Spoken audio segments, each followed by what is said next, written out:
Meus queridos irmãos e amigos, eu quero cumprimentá-los com a paz e a graça do nosso Senhor e Salvador Jesus Cristo. É um prazer estar mais uma vez com vocês aqui no canal da nossa igreja, Igreja Presbiteriana do Brasil em Acopiara, e eu venho com muita alegria convidá-lo para refletirmos nas Escrituras Sagradas. O texto que iremos expor hoje está na primeira carta de Pedro, capítulo 5, versículos de 10 a 14, nós estaremos finalizando a exposição de 1 de Pedro hoje. O tema que damos a esse texto é o Deus que nos chama. Vamos ao texto. Ora, o Deus de toda graça, que em Cristo vos chamou à sua eterna glória, depois de terdes sofrido por um pouco, Ele mesmo vos há de aperfeiçoar, firmar, fortificar e fundamentar. A Ele seja o domínio pelos séculos dos séculos. Amém. Por meio de Silvano, que para vós outros é fiel irmão, como também o considero, vos escrevo resumidamente, exortando e testificando de novo que esta é a genuína graça de Deus. Nela estai firmes. Aquela que se encontra em Babilônia, também eleita, vos saúda como igualmente meu filho Marcos. Saudai-vos uns aos outros com ósculo de amor. Paz a todos vós que vos achais em Cristo. Vamos orar ao nosso Senhor. Ó Deus bendito, Pai tão amoroso e gracioso, queremos te agradecer pelas muitas vidas que têm se recuperado desta enfermidade que tem trazido tanta consternação, tanto medo, pânico e incertezas ao mundo por nós habitado. Mas nós também queremos te agradecer, porque o Senhor tem nos sustentado nesses tempos difíceis, tem nos feito perceber que sem o Senhor em nossas vidas, nós nada somos. E que se não for pela Tua graça, jamais poderemos suportar, vencer ou viver qualquer situação. Pedimos ao Senhor que nesse momento abençoe cada lar que está assistindo a esta mensagem. E eu peço também que a mensagem por mim agora pregada seja dirigida pelo Senhor, seja o Senhor a me conduzir e queira o Senhor usar-me conforme Tua vontade. Estou aqui para te servir, Senhor. Faça comigo conforme bem quiseres. Em nome de Jesus. Amém. Muito bem, meus amados, vamos então caminhar para essa última exposição na primeira carta de Pedro. Hoje nós chegamos na parte final da epístola. Uma carta cujo grande propósito, como você muito bem sabe, é oferecer conforto e direção aos cristãos perseguidos de 5 regiões aqui tão mencionadas. Uma carta, queridos, na qual este grande servo de Deus, escrevendo de Roma, anima seus destinatários a olharem para os sofrimentos de Cristo por eles, enquanto eles mesmos sofrem por Cristo. Quando olhamos para Cristo, independentemente de como esteja difícil a nossa vida, nós encontramos paz em meio aos conflitos e forças diante daqueles que se consideram mais fortes do que nós. É interessante, queridos, que nenhum servo do Senhor, nenhuma serva de Deus está imune ao sofrimento ou à angústia. Nenhum de nós está livre de sentir tristeza, preocupação, medo, pânico. Nenhum de nós está livre do choro amargo, do choro doloroso. Mas certamente, querido, todos nós somos reanimados em nossa fé quando nos voltamos para aquele que governa a tudo e a todos, Jesus Cristo. É quando você olha para Ele que você encontra forças em meio a toda e qualquer situação. É olhando para Ele, olhando para as Escrituras, que você tem a sábia direção, que você tem a correção necessária, que você tem o caminho apontado para que você possa chegar diante do Senhor. Caminhar pelos versículos desta carta foi algo muito especial e confortante para a igreja de Acopiara em dois grandes momentos. O primeiro deles no culto solene e o segundo aqui em nosso canal, e hoje nós chegamos à sua conclusão. A última expressão de conforto oferecida pelo apóstolo Pedro se refere ao fato de que aqueles irmãos foram chamados por Deus em Cristo Jesus. Eles foram alvo daquilo que denominamos de vocação eficaz. A doutrina da vocação eficaz é uma doutrina que está expressa no capítulo 10 da Confissão de Fé de Westminster, que é um dos símbolos de fé da Igreja Presbiteriana do Brasil. Eu quero ler um pouco dessas partes, dessas sessões, para que nós possamos compreender esse tema tão importante que é a vocação eficaz. Quero ler a sessão primeira para nós hoje. Essa sessão diz assim: todos aqueles que Deus predestinou para a vida, e só esses é Ele servido, no tempo por Ele determinado e aceito, chamar eficazmente pela sua palavra e pelo seu Espírito, tirando-os por Jesus Cristo daquele estado de pecado e morte em que estão por natureza e transpondo-os para a graça e salvação. Isto Ele o faz iluminando os seus entendimentos espiritualmente, a fim de compreenderem as coisas de Deus para a salvação, tirando-lhes os seus corações de pedra e dando-lhes corações de carne, renovando as suas vontades e determinando-as pela sua onipotência para aquilo que é bom e atraindo-os eficazmente a Jesus Cristo, mas de maneira que eles vêm muito livremente, sendo para isso dispostos pela sua graça. Que texto fascinante da Confissão de Fé. Esse texto, ele sintetiza o ensino das Escrituras de que nós somente vamos a Cristo quando Cristo vem a nós por meio das Escrituras e nos chama para servi-lo. A vocação eficaz é um chamado do céu, dirigido a nós, os cidadãos da terra. E esse chamado, quando alcança eficazmente o nosso coração, então a nossa vida se torna completamente outra. Nós somos selados para pertencermos a Deus. E, segundo a Escritura, não há nada nem ninguém que consiga nos arrancar das mãos de Deus. E isso é um grande conforto para os leitores de Pedro.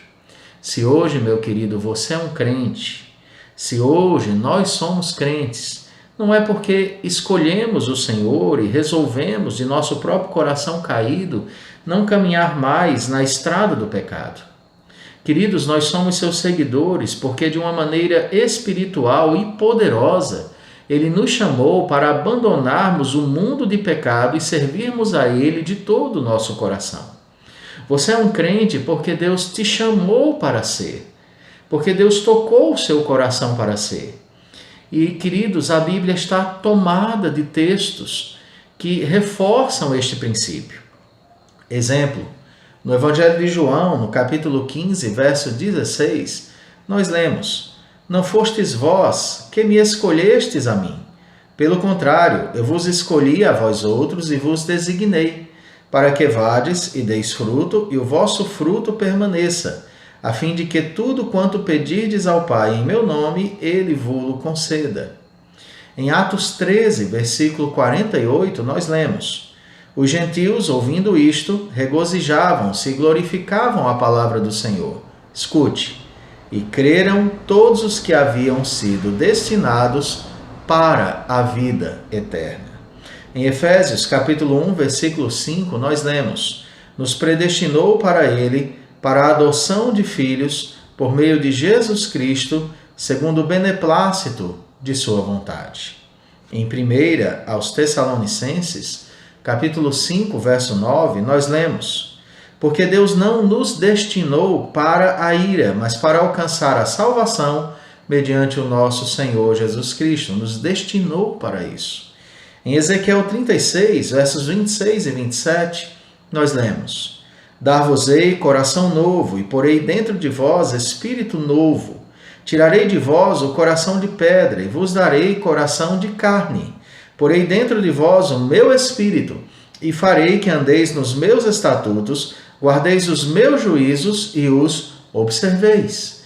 Não foi você, meu querido, que mudou de coração, que mudou de atitude por você mesmo, mas foi algo maior que você. Foi algo que era mais forte que as tuas forças. Foi alguém mais poderoso que você e que a sua vontade, que foi até o íntimo do seu coração e te convenceu da necessidade de vir a Cristo e de alcançar a salvação mediante a fé. Foi Deus quem chamou você para pertencer a Ele. É Deus quem, a cada vídeo, a cada pregação, a cada momento que um texto das Escrituras é exposto, é este Deus que está dizendo: vinde a mim. E quando você atende a esse chamado, é porque esse chamado foi dirigido a você. É porque este chamado foi irresistível, irrecusável e te tocou profundamente. Essa é a vocação eficaz. E talvez você se pergunte: por que estou destacando estas verdades? Ah, meu querido, por uma simples razão. Nada nos sustenta mais em meio às aflições do que saber que somos crentes porque Deus nos escolheu para isso e nos sustenta a fim de que não pereçamos. Nada nos dá tanta esperança para ir adiante como o fato de saber que, independente das minhas parcas forças e dos meus mais ínfimos recursos, nada nem ninguém jamais impedirá que eu consiga chegar ao fim da jornada, porque quem me chamou para trilhá-la foi Deus, e quem me conduz nessa jornada é Deus. Nada vai te consolar mais firmemente do que saber que antes de fazer o mundo, o Senhor tinha o teu nome registrado no livro da vida. Quero, portanto, dizer a você que sofre e que deve estar pensando em desistir, sentindo-se sem forças diante das circunstâncias adversas, que eu quero dizer a você que você não conseguirá desistir.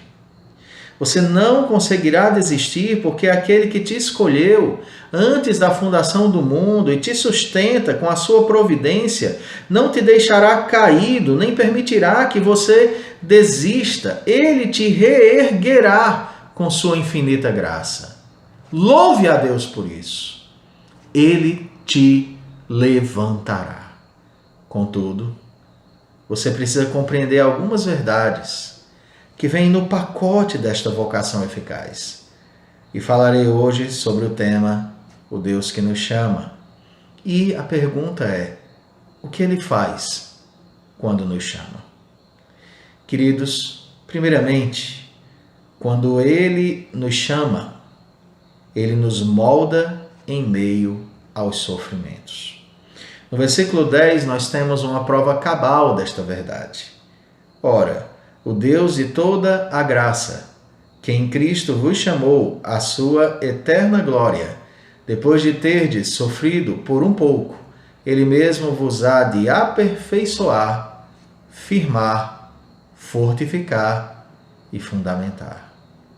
Já mencionamos ao longo da exposição dessa carta os diversos sofrimentos vividos pelos irmãos daquelas 5 regiões. Esta carta também serviu de preparo para terríveis perseguições que viriam num futuro breve sobre aqueles cristãos. Um autor por nome Merrill Tenney comenta: a sombra da perseguição foi o que deu origem a esta carta.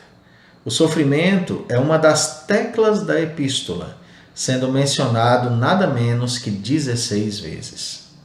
As igrejas haviam sido contristadas por tentações, capítulo 1, verso 6. Alguns dos seus membros sofriam agravos, padecendo injustamente de acordo com o capítulo 2, verso 19. Havia a possibilidade de terem de padecer por amor da justiça, conforme o capítulo 3, verso 14 menciona. Até por fazerem o que era justo, conforme o capítulo 3, verso 17.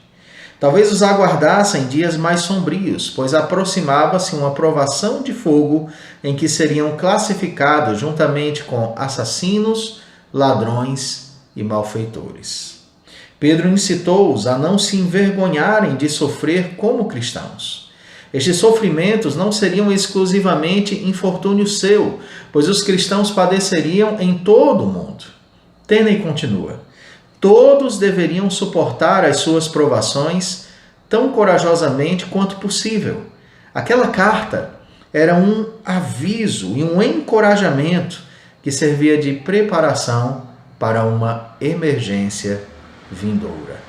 Certamente Tenney se refere aqui à queima de Roma pelo insano Nero, que nós já comentamos e que você pode pesquisar depois e entender melhor essas questões. Pedro irá lembrar aos seus leitores que as provas vêm para nos moldar, queridos. Deus realiza 4 obras em nós por meio das provações. Há uma sequência de 4 verbos maravilhosos nesse texto. Estes verbos são aperfeiçoar, firmar, fortificar e fundamentar. Estes verbos mostram eloquentemente uma grande verdade, que Deus está agindo por meio das circunstâncias. Nada, meu querido, nenhuma dor sentida por estes irmãos pode sugerir que Deus não esteja no controle de suas vidas. E as provas que Ele permite são para o nosso amadurecimento na fé. É como se nós, e o reverendo Augustus é quem coloca muito bem essa ilustração, é como se nós, nas provações, estivéssemos no pilão de Deus. Talvez você conheça muito bem o pilão. Se você é nordestino, você conhece, sem dúvida. Você deve ter se criado visitando seus avós no sítio, ou você mesmo é de lá, e tinha um pilão onde muitas coisas eram preparadas.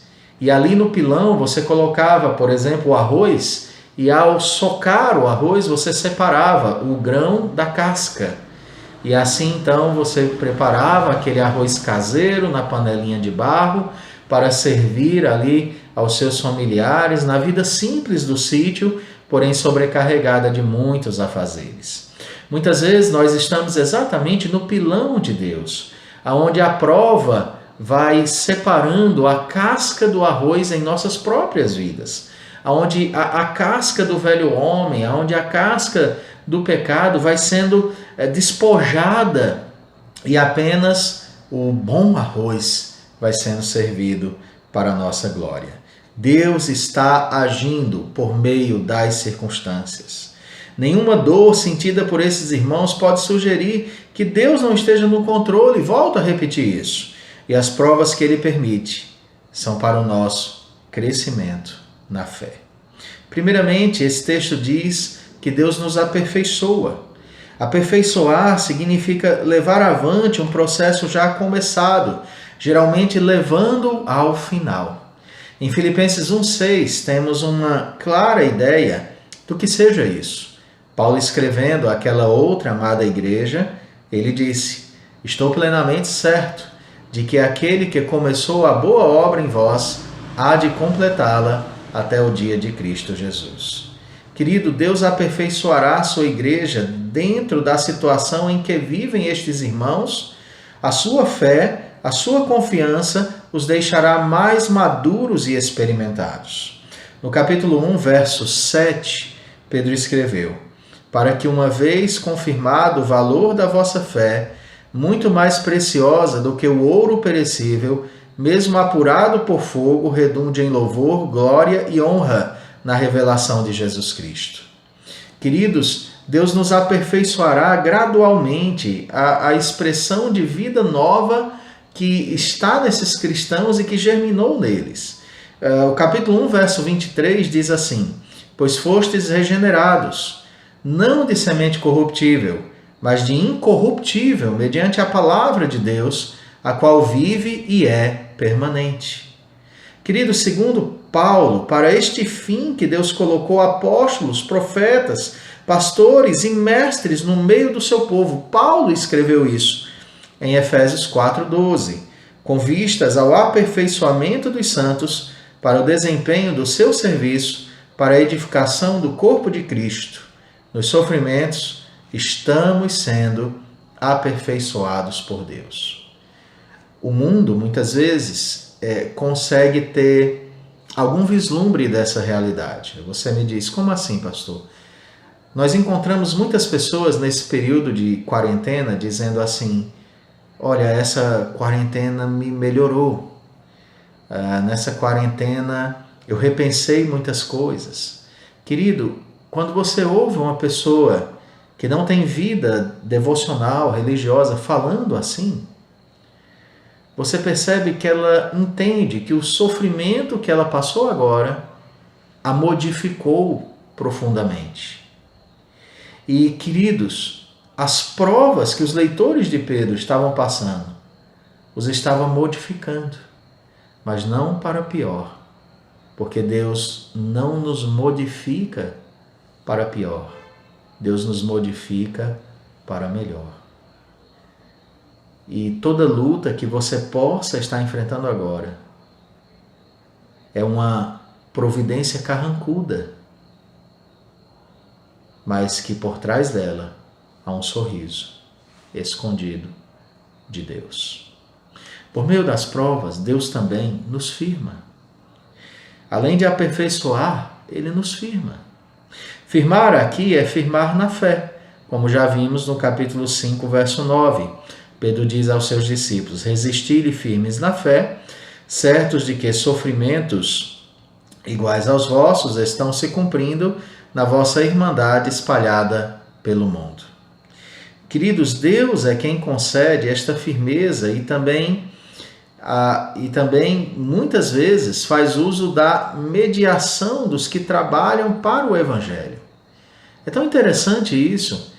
Em Atos 14:22 diz: fortalecendo a alma dos discípulos, exortando-os a permanecer firmes na fé e mostrando que através de muitas tribulações nos importa entrar no reino de Deus. Se você serve a Deus e alguém disse: venha para os caminhos do Senhor, que sua vida será completamente perfeita aqui na terra e você só vai sorrir e nunca chorar, essa pessoa te enganou, querido.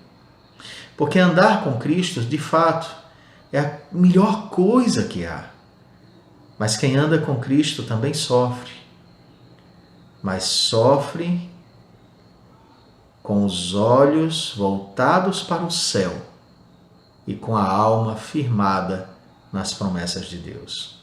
Essa é a grande diferença. Em 1 Tessalonicenses 3:2 diz assim: enviamos nosso irmão Timóteo, ministro de Deus no Evangelho de Cristo, para em benefício da vossa fé confirmar-vos e exortar-vos. Vejam vocês, queridos, num contexto de tribulação por parte dos não crentes. O que é que isso significa? É que no meio dos nossos sofrimentos, Deus levanta homens de Deus, Deus levanta pregadores da sua palavra para nos edificar e fortalecer. Por meio das lutas, nós nos firmamos mais. Outro dia, conversando com um querido pastor de outra denominação, e trocávamos algumas ideias sobre esse período de quarentena, tudo que está se passando, a reabertura dos trabalhos nas igrejas, que já aconteceu em algumas partes do país, do mundo, mas no Ceará ainda não. Nós ainda vamos para a primeira fase e as igrejas só podem abrir a partir da segunda fase, pelo que eu entendo. E aí, queridos, eu conversava com ele e ele disse: o que o senhor está achando? Como é que o senhor acha que a igreja vai voltar desse período? E eu lhe respondi da seguinte forma: querido pastor, eu acredito que aqueles que pertencem a Deus de verdade vão voltar melhores, vão voltar mais sedentos da palavra, vão voltar valorizando mais o culto, vão voltar mais firmes na sua fé. Aqueles que realmente pertencem a Deus, pastor, nessa quarentena estão botando suas leituras bíblicas em dia. Estão dobrando os seus joelhos em casa.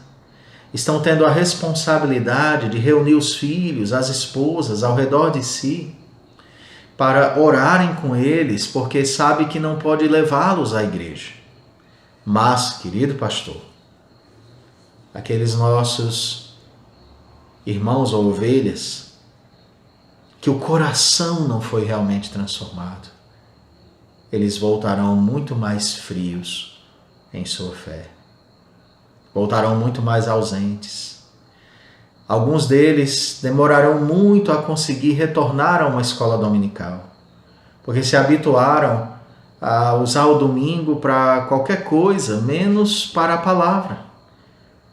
O domingo é para passear, se divertir, dormir até tarde. Olhe lá se estiverem sentindo saudades do culto. Essa palavra pode parecer dura para você, mas eu a chamo de palavra realista.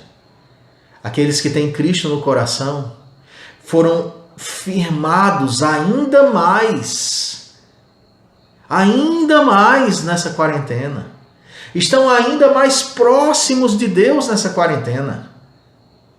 Mas aqueles que eram apenas nominais, tinham apenas uma fachada espiritual, estão mais longe de Deus. E esses precisam de nossas orações, precisam do nosso cuidado, precisam ser confrontados com a sua frieza e estimulados pela graça do céu a voltarem-se para o Deus do céu nesta terra. A outra palavra fascinante é que Ele nos fortifica. Nas provas, Deus também te fortifica. Fortificar é dar forças para amar. O capítulo 1, verso 22 diz assim: tendo purificado a vossa alma pela vossa obediência à verdade, tendo em vista o amor fraternal não fingido, amai-vos de coração uns aos outros ardentemente. Acima de tudo, porém, tende amor intenso uns para com os outros, porque o amor cobre multidão de pecados. Para resistir às pressões, eles receberiam amor. Eles receberiam amor para serem perseverantes na prática do bem. Eles seriam fortificados para resistir às mais terríveis lutas. Capítulo 5, verso 9 diz: resisti-lhe firmes na fé, certos de que sofrimentos iguais aos vossos estão se cumprindo na vossa irmandade espalhada pelo mundo. Nós seremos fortificados para sermos mais perseverantes na prática do bem. Essa carta diz, no capítulo 3, verso 13: ora, quem é que vos há de maltratar se fordes zelosos do que é bom? No capítulo 2, verso 20, nós lemos: pois que glória há, se pecando e sendo esbofeteados, por isso suportais com paciência. Se, entretanto, quando praticais o bem, sois igualmente afligidos e o suportais com paciência, isto é grato a Deus. Queridos, nós seremos fortificados para nos mantermos sóbrios e vigilantes na expectativa de que o fim se aproxima. Capítulo 1, verso 13 diz: por isso, cingindo o vosso entendimento, sede sóbrios e esperai inteiramente na graça que vos está sendo trazida na revelação de Jesus Cristo. Sede sóbrios e vigilantes. O diabo, vosso adversário, anda em derredor, como leão que ruge, procurando alguém para devorar. Ah, meu querido, por meio desses sofrimentos também, nós somos fundamentados. Fundamentar é firmar a pessoa sobre o fundamento em cima do qual está construída a sua vida. E o fundamento do cristão é Cristo. 1 Coríntios 3,11 diz: porque ninguém pode lançar outro fundamento além do que foi posto, o qual é Jesus Cristo. E também é descrito no Novo Testamento como fundamento dos apóstolos e profetas, no qual, segundo Efésios 2:21, todo edifício bem ajustado cresce para santuário dedicado ao Senhor. E a Nova Jerusalém é descrita como uma cidade que tinha 12 fundamentos sobre uma rocha. Estar bem fundamentado. E é pela palavra que nós somos fundamentados em Cristo. Colossenses 1:23 diz assim: se é que permaneceis na fé, alicerçados e firmes, não vos deixando afastar da esperança do evangelho que ouvistes e que foi pregado a toda criatura debaixo do céu, e do qual eu, Paulo, me tornei ministro. Queridos, é fundamentados, ou é quando estamos fundamentados na rocha eterna que é Jesus, na rocha revelada no Santo Evangelho. É quando nós cremos e obedecemos a palavra que nós somos firmados e fundamentados para suportar as lutas. O final do Sermão do Monte diz assim: todo aquele, pois, que ouve estas minhas palavras e as pratica, será comparado a um homem prudente, que edificou a sua casa sobre a rocha, e caiu a chuva, transbordaram os rios, sopraram os ventos, e deram com ímpeto contra aquela casa que não caiu, porque fora edificada sobre a rocha. O tempo futuro dos 4 verbos indica que se tratam de promessas de Deus, às quais os leitores são chamados a se apegar. Pedro está dizendo: calma, queridos, os sofrimentos estão firmando, fortificando, fundamentando a vida de vocês. A segunda grande verdade que eu quero compartilhar é que esse texto diz que nós, por meio das provações, Deus nos governa soberanamente. Diz o versículo 11, algo fascinante. Olhe na sua Bíblia. Deixa eu lhe dizer. A Ele seja o domínio pelos séculos dos séculos. Amém. O domínio é dele. Traduzido por domínio, temos no grego a expressão to kratos, cujo significado é literalmente poder. O supremo poder deste mundo é Deus, e Ele soberanamente o governa a fim de que seus santos propósitos se cumpram. Nada é tão confortador para quem sofre do que saber que o nosso Deus sábio está no controle. Podemos não entender seus caminhos, mas não podemos duvidar de que o controle é seu, conforme Romanos 8:28. Sabemos que todas as coisas cooperam para o bem daqueles que amam a Deus, daqueles que são chamados segundo o seu propósito. Nós não podemos esquecer do Salmo 139, verso 16, que diz assim: os teus olhos me viram a substância ainda informe, e no teu livro foram escritos todos os meus dias, cada um deles escrito e determinado quando nenhum deles havia ainda. Esse domínio também é um domínio eterno. Pedro faz questão de dizer que esse domínio, este poder são eternos. Jamais chegará o dia em que Deus não estará no controle absoluto de todas as coisas.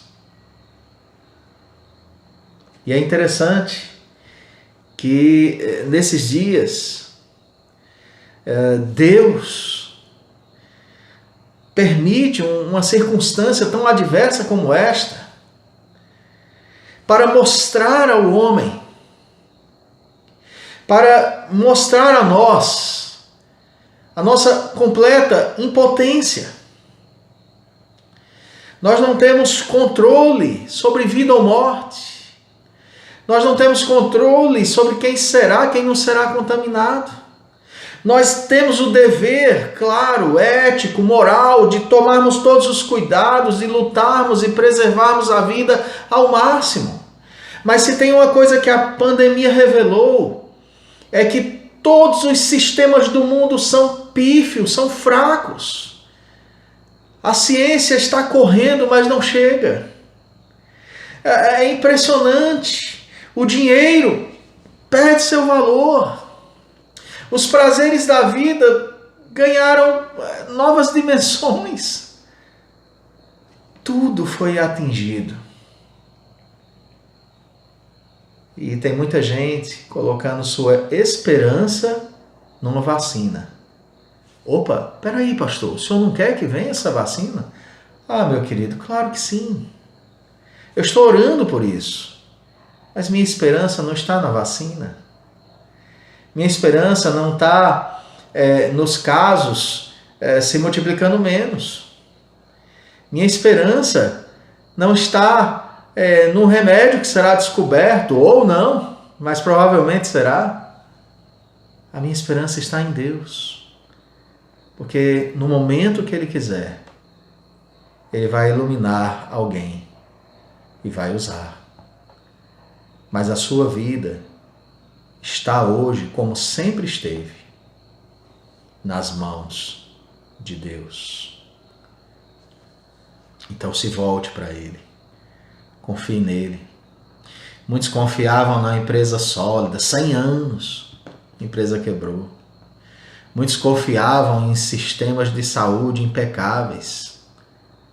Nações ricas foram colocadas lado a lado com as pobres e ambas sofrendo terrivelmente.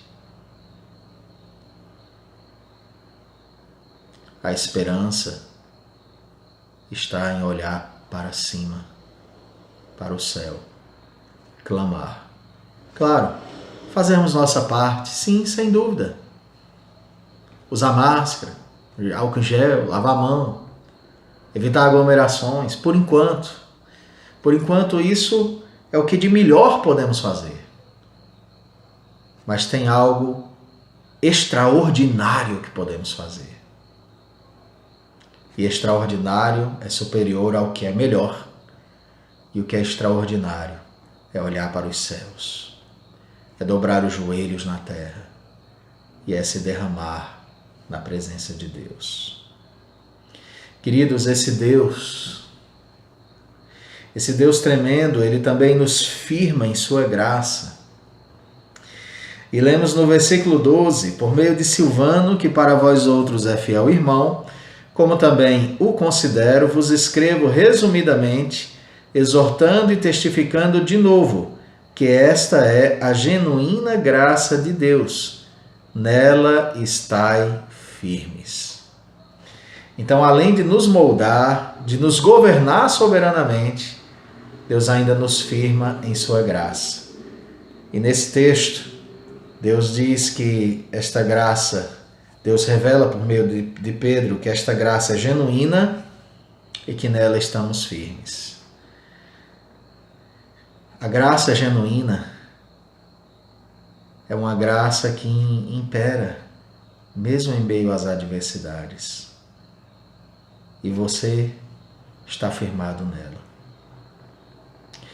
Pedro escreveu essa carta se utilizando de um emanuense chamado Silvano, que deve ser o mesmo Silas que acompanhou Paulo em muitas viagens missionárias.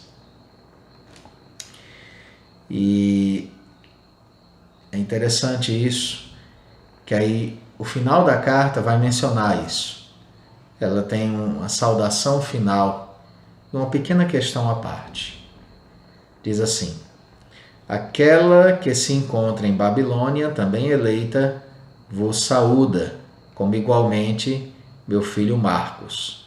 Saudai-vos uns aos outros com ósculo de amor. Paz a todos vós que vos achais em Cristo. Nesta saudação final, Pedro nos informa que está em Roma. Esta que vos saúda é Roma, é a igreja de Roma. Pedro a chama de Babilônia e também nos informa que Marcos está com ele. O mesmo Marcos do Evangelho de Marcos, que curiosamente e provavelmente foi de autoria de Pedro. Pedro escreveu, João Marcos, aliás, Pedro o falou e João Marcos o escreveu. E ele encerra saudando-os com ósculo santo de amor e paz. Queridos, hoje encerramos nossa caminhada com a primeira carta de Pedro, na certeza de que Deus nos confortou com as palavras deste seu servo e nos animou a prosseguirmos na caminhada olhando para o nosso Senhor Jesus. Eu quero encerrar esse vídeo dizendo que devemos lembrar que ser crentes é tarefa árdua. Precisamos amar aqueles que nos maltratam, precisamos olhar para os sofrimentos de Cristo. Olhando para Cristo, teremos forças para irmos adiante. Queridos, o Deus que nos chama operou tudo isso em nós. Continue sua fé, confiando firmemente nele. Um abraço, muito obrigado por sua atenção. Quero encerrar orando por sua vida. Senhor amado, Deus de glória, Deus de paz, Deus de amor. Abençoa, Senhor, cada um que tem assistido a estas mensagens. Fortaleça sua fé ricamente. Lhe dê esperança a cada dia e supra com poder. Obrigado pelo teu imenso amor. Em nome de Jesus. Amém.